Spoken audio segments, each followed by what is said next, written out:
Hallelujah. Praise the Lord. Welcome once again to our online service. Press Lord सभी का एक और बार हमारी ऑनलाइन सर्विस में स्वागत है। God is good and God is faithful. परमेश्वर अच्छा है, परमेश्वर भला है। And we are continuing with our study on when delay becomes denial. हम हमारी पढ़ाई से आगे बढ़ने जा रहे हैं जब देरी तिरस्कार में बदल जाती है। When we delay things so much in obedience, in other words, when we disobey for so long that eventually we lose the promise God had over our lives. जब हम अनाज्ञाकारी बन जाते हैं या फिर परमेश्वर की आज्ञाओं का पालन करने के लिए देर करते हैं तो वायदे जब तिरस्कार में बदल जाते हैं। And today we're going to focus on marriage. और आज हम शादी के बारे में पढ़ेंगे। We're going to talk about marriage in general. हम शादी सामूहिक तौर पर, We're going to talk about man's way of looking at marriage and woman's way of looking at marriage. एक पुरुष के दृष्टिकोण से शादी कैसे देखी जाती है और एक स्त्री के दृष्टिकोण से शादी कैसे देखी जाती है उसके बारे में हम पढ़ेंगे। So stay with us because God wants to make sure that your marriage is successful. हमारे साथ बने रहे क्योंकि परमेश्वर चाहता है आपके शादीशुदा जीवन आशीषकारी हो जाए। See, God has a plan and a timing for everything. परमेश्वर के लिए सही समय और सही वक्त होता है हर चीज के लिए। In other words, God always does things in a perfect way, in a perfect timing. परमेश्वर हर चीज सही समय और सही मौके पर और सही रीति से करते हैं। The problem is that you and I are not perfect. कमी इसमें है कि आप और मैं उसके लिए परिपूर्ण नहीं है। His plan is perfect, but we are not perfect. उनकी योजना सही है लेकिन हम परिपूर्ण या फिर सही नहीं है। So imagine that you have a perfect plan, और सोचिए आपके पास एक सही योजना है, but the people that you have involved in that plan are not perfect. लेकिन उसमें जो लोग जुड़े हुए हैं वो सही नहीं है। So in order for that plan to move forward, you have और, to do extra work. और वो योजना आगे बढ़ने के लिए आपको और काम करना पड़ेगा उसमें। So the plan is perfect, तो योजना सही है and you have to cover all the mistakes that these imperfect people are constantly doing. और जो ये ना सही होने वाले लोग जो हर गलतियां करते हैं उनमें भी समेट कर आपको उसके लिए और काम करना पड़ेगा। So what was perfect in God's eyes for you 20 years ago is not perfect now. 20 साल पहले आपके जीवन में जो योजना परमेश्वर के द्वारा नियुक्त गई थी आज वो सही नहीं है। So if the promise was given 20 years ago and you failed to obey at that moment, the promise will not be the same now. 20 साल पहले किया गया वायदा यदि आपके जीवन में आज सही नहीं है तो वायदा अभी भी सही नहीं है आपके जीवन में। It doesn't mean that God won't complete the promise. उसका मतलब ये नहीं है कि परमेश्वर उस वायदे को पूरा नहीं करेंगे, But it means that you will have to pay for all the extra trouble because of your delay. और आपको हर उस चीज के लिए वक्त या फिर जो कुछ चुकाना है चुकाना होगा क्योंकि उस देरी के वजह से। For example, God gave Abraham a promise. परमेश्वर ने अब्राहम को वायदा दिया, Abraham could not wait. लेकिन अब्राहम वाट नहीं जोत सके उसके लिए। He used his own mind. वो अपनी खुद की बुद्धि का इस्तेमाल करने लगे। He used his own strategy. वो अपने खुद के षड्यंत्र का उपयोग करने लगे। And him and his wife planned to do God's perfect plan in their own way. और परमेश्वर की सही योजना अब्राहम और उनके पत्नी अपने खुद की बुद्धि से उसे पूर्ण करने की कोशिश करें। So in this case, actually, what Abraham did is not that he delayed in obedience, is that he could not wait and obey. Abraham के विषय में उन्होंने देरी नहीं की आज्ञाकारी करने के लिए, लेकिन वो वाट नहीं जोत सके उस वायदे का पूर्ण होते हुए देखने के लिए।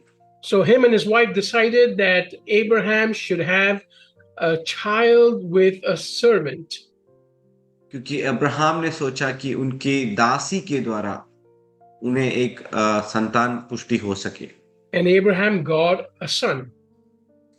अब्राहम को एक पुत्र मिला।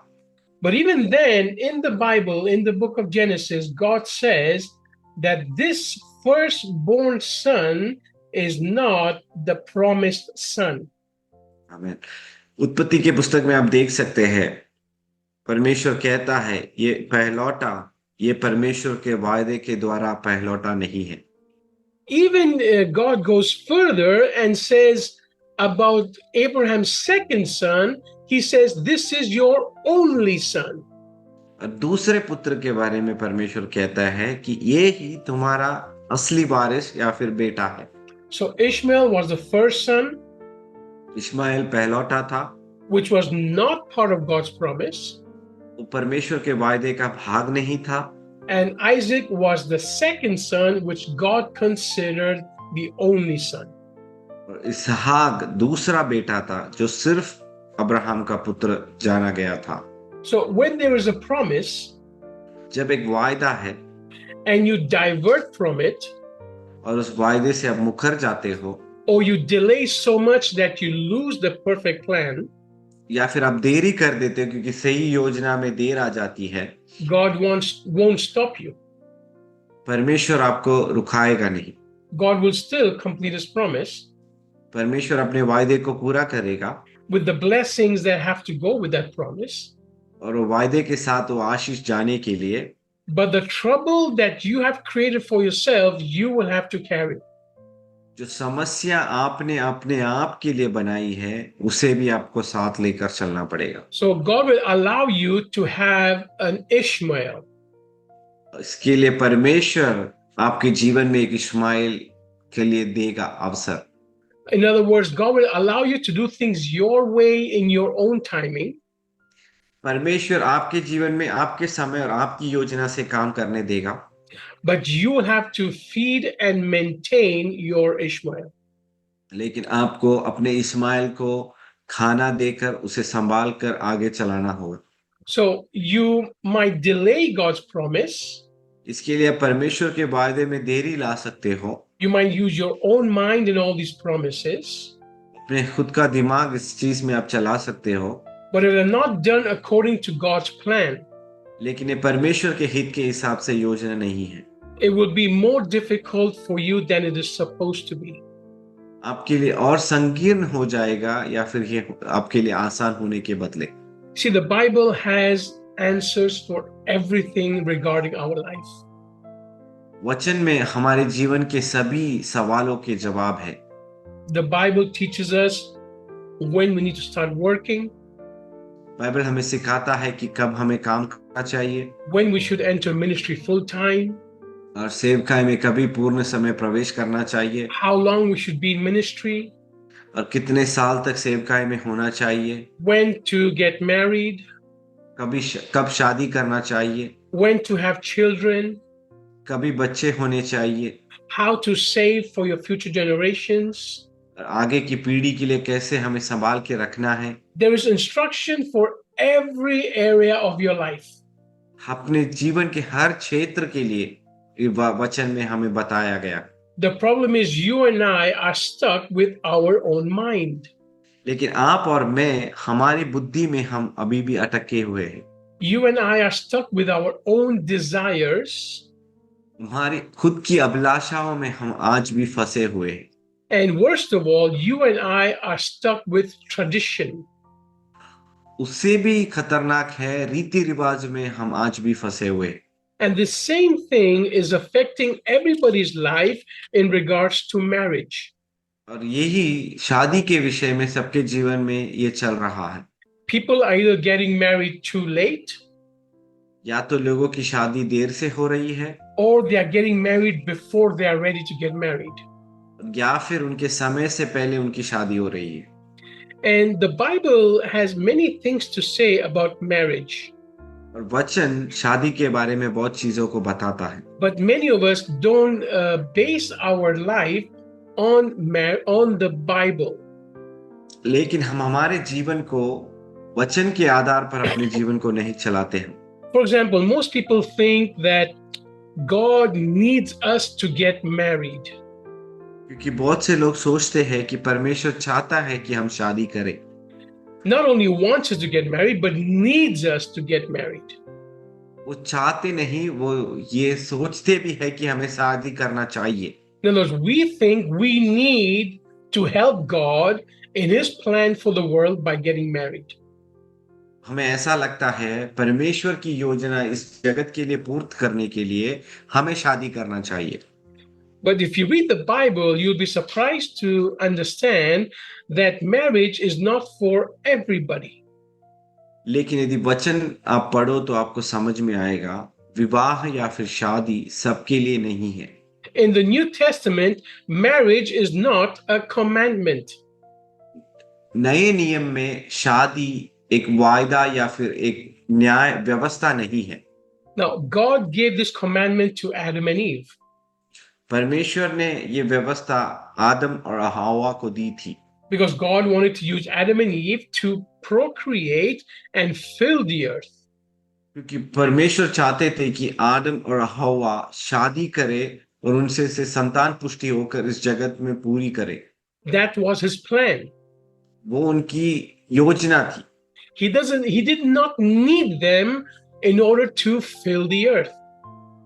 परमेश्वर को लेकिन उनकी जरूरत नहीं थी ताकि इस जगत पूरी भर जाए लोगों से। Just like God made Adam from the earth, He could have made millions of people from the earth again.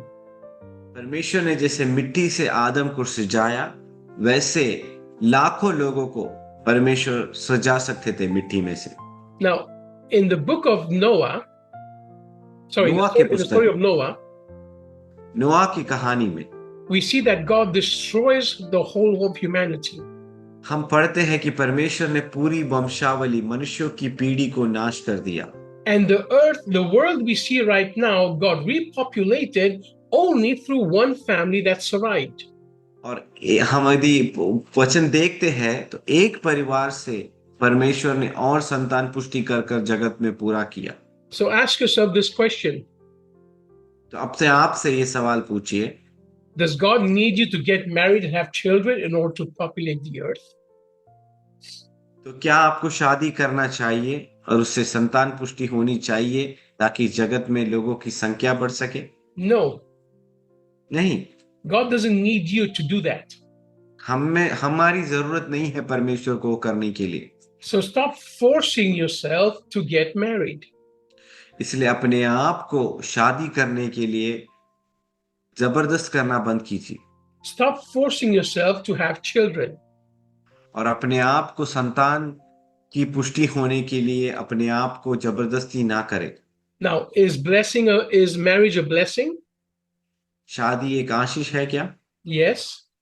हाँ। Are children a blessing? क्या बच्चे परमेश्वर की आशीष के भाग है? Yes. हाँ। But this will only be true if it is done with God's timing. लेकिन ये तभी सच होगा जब परमेश्वर के समय के हित के हिसाब से होगा। In Proverbs chapter 18, we won't go there now. नीति वचन 18 में हम अभी नहीं पढ़ेंगे वो। It says, "He who finds a wife finds a good thing." जो एक पत्नी को प्राप्त करता है वो एक अच्छा भला चीज प्राप्त करता। I'll repeat that again. He who finds a wife finds a good thing. जो पत्नी को प्राप्त करता है वो आशीष या फिर भले चीजों को प्राप्त करता। So normally when you have been married only for a few months or a few years, you will say, yes, this is a promise fulfilled in my life. जब कुछ महीने या फिर साल हो जाते तो आप बोलेंगे, हाँ ये मेरे वाचा का पूरा होना है। Now, this is a promise. ये एक वाचा है। He who finds a wife finds a good thing. जो पत्नी को प्राप्त करता है वो आशीष या फिर भले चीजों को प्राप्त करता है। This is a promise every man can take for his life. और ये वाचा है हर एक व्यक्ति अपने जीवन के लिए प्रार्थना कर सकता। Now, in the beginning, you might say, yes, God has fulfilled this promise in my life. हम बोल सकते हैं कि शुरुआत में परमेश्वर ने इस वाचा का पूर्तिकरण किया मेरे जीवन में। Yes, I have a good wife. हाँ, मेरी एक अच्छी पत्नी है। But as time goes on, you might be doubting if you have a good wife. लेकिन समय बीतने के हिसाब से आपको लगेगा क्या ये मेरी अच्छी पत्नी है। So, in order to make sure that you hold on to that promise, ताकि आप समझ सके कि आप उस वाचा या फिर वायदे पे आप जुड़े रहे, in order to continue saying, Yes, I have a good wife, और आगे हम बोलते जाए हाँ मेरी एक अच्छी पत्नी है, there are certain things you need to do in your life कुछ चीजें हैं जो आपको अपने जीवन में करनी चाहिए, because the promise is there.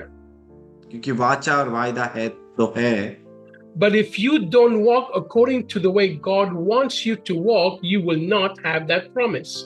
लेकिन आप परमेश्वर के हित के हिसाब से, वचन के हिसाब से अपने जीवन को नहीं चाल चलन करोगे तो उस वचन के पूर्ति या फिर वायदे के पूर्ति को आप नहीं प्राप्त कर पाओगे। So this promise, he who finds a wife, finds a good thing. There is a timing for it. ये एक वाक्य जिसे पत्नी प्राप्त करते हैं, वो आशीष को प्राप्त करते हैं, उसके लिए एक समय है There is a chosen person for that promise. और एक नियुक्त व्यक्ति है उस वाचे के लिए। And there are conditions you need to obey as a man to find that good wife. और कुछ निबंधने हैं जिसको आपको पूर्ण करना है उस व्यक्ति को पाने के लिए या फिर मिलने के लिए। So I'm going to focus today a little more on the man. इसके लिए आज मैं कुछ अधिक भाग पुरुष के ऊपर समय बिताऊंगा And next week we'll focus a little more on the woman.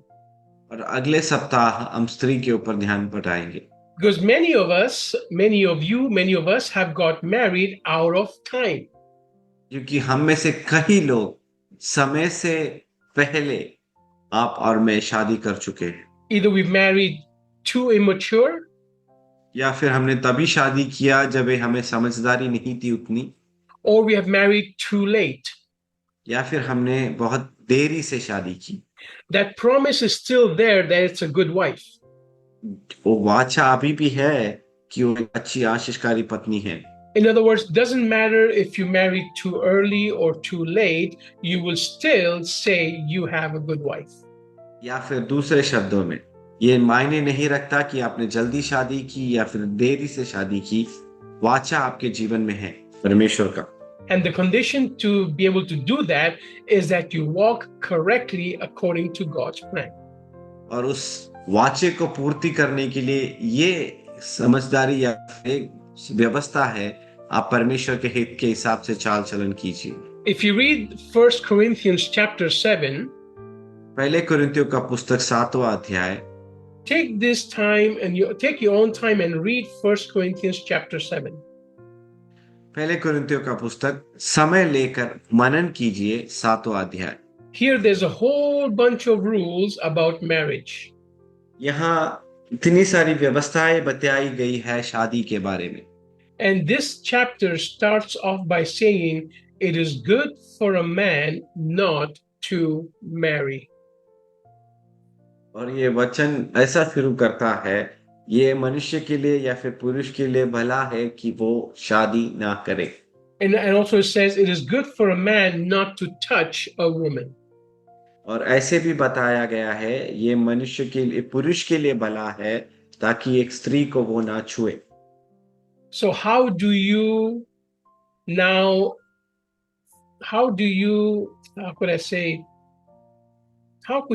say, well, I have to get married? तो आप कैसे बता सकते हो मुझे शादी करना चाहिए?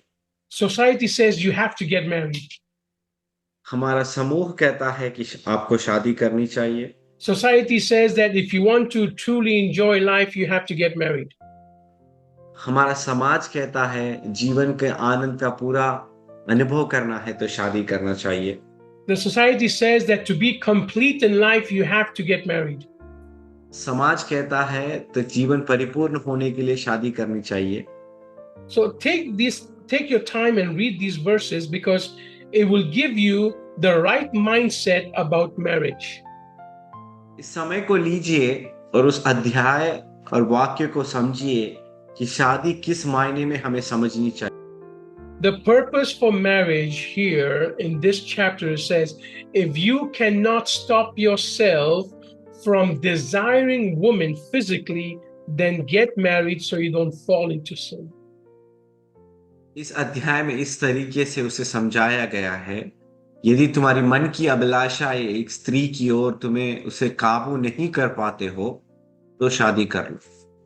In other words, if you cannot be complete in Jesus Christ and you need physical attraction or physical sexual activity to be complete, then get married. यदि हम एक स्त्री की ओर हमारी शारीरिक आकर्षण या फिर लैंगिक जीवन से हम संतुष्ट नहीं हो पा रहे हो बिना शादी शुदे, तो आप शादी कर लीजिए, वैसे कहा गया है। This chapter also says that marriage guarantees trouble. और यह अध्याय ये भी कहता है कि शादी तुम्हें समस्याएं देगी। Brother Vipin is laughing because he knows he was happy when he was single. भाई विपिन हंस रहे हैं क्योंकि उन्हें लगता है जब भी वो अकेले थे या फिर शादी नहीं किया, वो खुश थे। He can go anywhere, come back anytime, and nobody will ask questions. कभी भी कहाँ भी जाए वो जा सकते थे, कोई सवाल उनसे कहा नहीं जाता था। But those of us who have found a good wife, परंतु जिन्होंने अच्छी पत्नी को पाया है, those of us who are living a life according to God's plan, जो परमेश्वर के हित के हिसाब से, वचन के हिसाब से जीते हैं, we enjoy our wives. हम अपनी पत्नियों का आनंद लेते हैं। We do enjoy the fact that we have someone in our life that God has brought in our lives. और हम उस सहधर्मिणी का या फिर हमारे सहभागी का आनंद लेते हैं जो परमेश्वर ने हमें दिया। And even though marriage guarantees trouble, this trouble is not to sink us. यदि शादी हमें समस्याएं देती है, ये हमें डुबाने के लिए नहीं है। These troubles are there to mold us into better people. ये हमें परिपूर्ण बनाने के लिए है या फिर हमें परिपूर्ण बनाकर हमें उसमें सजाने के लिए है। So all these nice promises we have about marriage are only going to work if you're walking according to God. ये सभी अच्छे वायदे या फिर आशीषें तभी परिपूर्ण होंगे जब आप परमेश्वर के हित के वायदे के हिसाब से आप चल रहे हैं। You will only be able to say, I have found a good wife when you're walking according to God. आमेन। आप तभी कह पाओगे कि मैंने एक अच्छी पत्नी पाया है जब आप परमेश्वर के हित के हिसाब से चलोगे। And you will only be able to say this if your wife is also walking according to God. तभी ये कह पाओगे जब आपकी पत्नी भी परमेश्वर के हित के हिसाब से जी रही। So God has the plan to bless every single marriage. तो परमेश्वर को इच्छा और आशा है कि हर एक शादी हर एक व्यक्ति के जीवन को आशीष करे। Even if you married the wrong person, God will still bless that marriage. यदि आपने गलत व्यक्ति से शादी किया हो, तो भी परमेश्वर उस शादी को आशीष करेगा। Even if you married too early, God will still bless that marriage. आपने शायद जल्दी ही समय से पहले शादी किया हो, फिर भी परमेश्वर उस शादी को आशीष करेगा। Even if you got married too late, God will still bless that marriage. शायद आपने देरी से शादी किया हो, फिर भी परमेश्वर उस शादी को आशीष करेगा। Why? Because once you start walking according to God's plan, all things in your life get blessed. क्यों? जब आप परमेश्वर के हित के हिसाब से, वचन के और वायदे के हिसाब से जीवन बिताओ, तो हर चीजें आपके जीवन में आशीष होगी। Now, let's say you married at the perfect time. ऐसे मान लीजिए आपने सही समय पर शादी किया। And let's say you married the perfect person according to God. और ऐसे मान लीजिए आपने सही व्यक्ति को परमेश्वर के हित के हिसाब से शादी किया। If you deviate from God's plan or God's word, that marriage will no longer be perfect. यदि आप परमेश्वर के हित के हिसाब से मुकर जाओ, तो शादी वो व्यक्ति कभी आपके लिए सही नहीं हो सकता। This 1 Corinthians chapter 7 also says that if you are a single person, do not chase the idea of getting married. पहला कुरिन्थियों 7वां अध्याय ये भी कहता है, यदि आप शादी नहीं करे हो, आप एक व्यक्ति जैसा जी रहे हो, तो शादी के पीछे ना जाइए। In other words, don't ever think that you are incomplete because you are not married. दूसरे शब्दों में कहा जाए तो ऐसा कभी मत सोचिए आप परिपूर्ण नहीं हो या फिर जीवन परिपूर्ण नहीं है यदि आपने शादी ना किया हो तो। If you think that you are not complete because you're not married, I guarantee your marriage will fail. यदि आपको लगता है कि मेरा शादी या फिर मेरा जीवन परिपूर्ण नहीं है क्योंकि मेरा शादी नहीं हुआ है, तो ये वायदा है कि आपको लगेगा कि आपके जीवन पराजित है। See, when you get married, you don't get married for that person to complete you. आप शादी इसीलिए नहीं करते या फिर ताकि आपके सहभागी आपके जीवन को परिपूर्ण कर सके। You marry to complete that person. आप शादी उस व्यक्ति के जीवन को परिपूर्ण करने के लिए करते हो। You don't marry to receive. आप शादी प्राप्त करने के लिए नहीं करते। You marry to give. आप शादी इसीलिए करते हो ताकि आप दे सको। And this mindset has to change in order for the marriages to be at the right time with the right person. ये सोच बदलनी चाहिए ताकि शादी सही समय पर सही व्यक्ति के साथ हो सके। Now let me now focus a little bit on the parents. और माता पिताओं के ऊपर थोड़ा ध्यान बटाना चाहता हूँ। In the same 1 Corinthians chapter 7, it says that parents do not force your children to get married. माता पिताएं पहले कुरिन्थियों 7वां अध्याय में कहा गया है कि अपने बच्चों को जबरदस्त ना करे कि शादी कर सके। Especially talking about parents forcing single women to get married. खास कर माता पिताएं उस स्त्री के लिए जो जिनकी शादी नहीं हुई है उन्हें जबरदस्ती करे ताकि वो शादी कर सके। Because parents have a single daughter in the family. क्योंकि माता पिता को युवक लड़कियां बालिकाएं उनके घर पे है। And sometimes you are thinking, well, what will people say? और लोग ऐसे बोलते हैं कि लोग क्या सोचेंगे। Something might be, what's wrong with this girl? या फिर ऐसा सोचेंगे इस लड़की के साथ कुछ तो गलत हो रहा है। If you are thinking this, you are thinking wrong. यदि आप ऐसा सोच रहे हो तो आप गलत सोच रहे हो। Even if your daughter is past age of marriage, शायद आपकी बेटी का शादी का उम्र गुजर चुका होगा। she is perfect in the eyes of the Lord.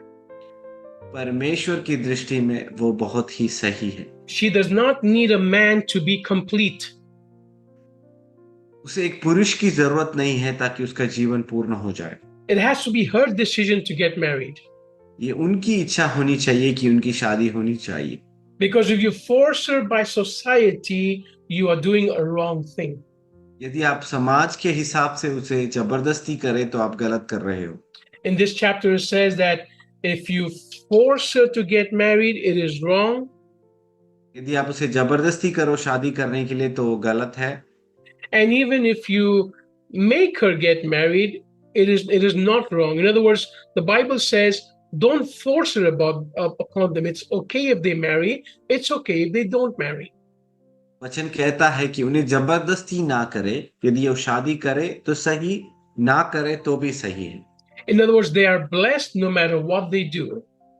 वो आशीषित है शादी करे या ना करे तो भी। But don't you force them because of what you think should be done by society. लेकिन उन्हें जबरदस्ती ना करे क्योंकि समूह उनके बारे में क्या सोचता है। In this chapter, it very clearly explains to us that God can use you more when you are not married. ये अध्याय में कहा गया है परमेश्वर आपका अधिक उपयोग में ला सकता है जब आपका शादी या फिर विवाह ना हुआ हो। So how do you now think about people who say, well, you cannot be in ministry if you're not married? तो आप किस दृष्टिकोण या फिर सोच की या फिर नजरिए से देखोगे जब लोग कहते हैं सेवकाई पूर्ण नहीं है जब आप एक अकेले हो या फिर आपकी शादी ना हुई हो।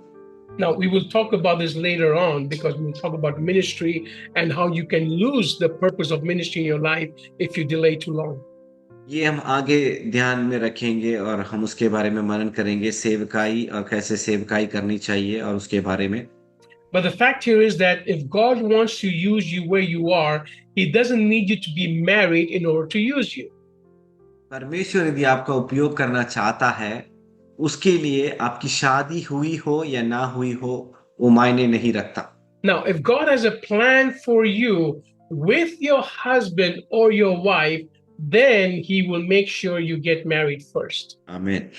यदि परमेश्वर की योजना में आपको पारिवारिक समेत पति और पत्नी मिलकर सेवकाई करना है, तो सही समय पर परमेश्वर आपको वैवाहिक जीवन में प्रवेश करवाएगा। So don't ever think that you have to get married. तो ऐसा मत सोचिए मुझे शादी करना चाहिए। And most of you right now who are single are really not ready to get married. और हम में अधिक मात्रा के लोग जो अकेले हैं, जिनका शादी नहीं हुआ है, वो अभी तक तैयार नहीं है शादी करने के लिए। I don't think we have time to go today into men. मुझे नहीं लगता कि हमारे पास समय है कि आप पुरुषों के उस भाग में जाए। Next week, I will focus more on man and what man needs to do in his life before he can think about getting married. पुरुष अपने जीवन में क्या करना चाहिए कि ये सोच आए उसके दिमाग में कि मुझे शादी करना चाहिए, उसके बारे में अगले सप्ताह हम मनन करेंगे। So today you take the time and read 1 Corinthians chapter 7. इसके लिए आप समय लेकर पहले कुरिन्थियों का पुस्तक 7वां अध्याय में आप ध्यान दीजिए। And understand that many of the things you have been taught about marriage and society are not correct according to the Bible.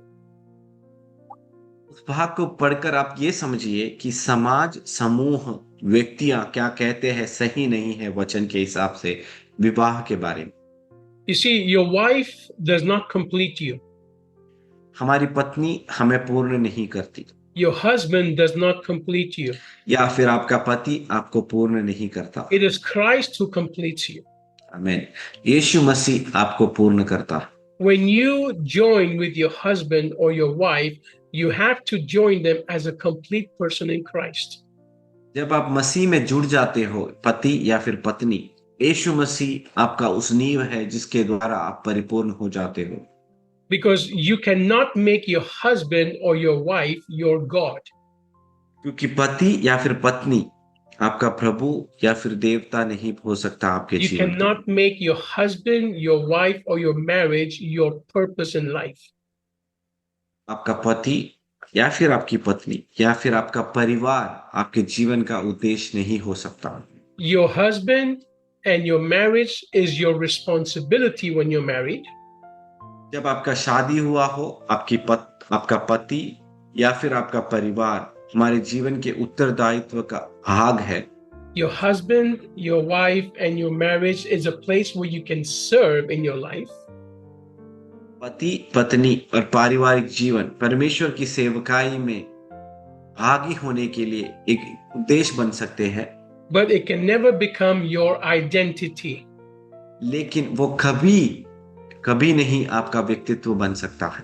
Until you don't get that out of your mind, you will not be having a successful marriage. ये सोच अपने जीवन से, दिमाग से नहीं निकालो, आपका पारिवारिक या फिर शादीशुदा जीवन संतुष्ट नहीं होगा। So next week we will focus on what things God requires from us from the Bible for men to get married.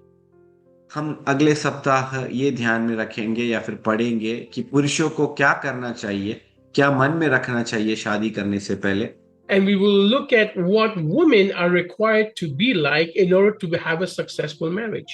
और क्या स्त्रियों को या फिर बहनों को करना चाहिए, समझना चाहिए ताकि एक संतुष्ट पारिवारिक जीवन हो सके जीवन में। And you will be surprised and shocked to know that a woman of prayer is not a requirement for a successful marriage.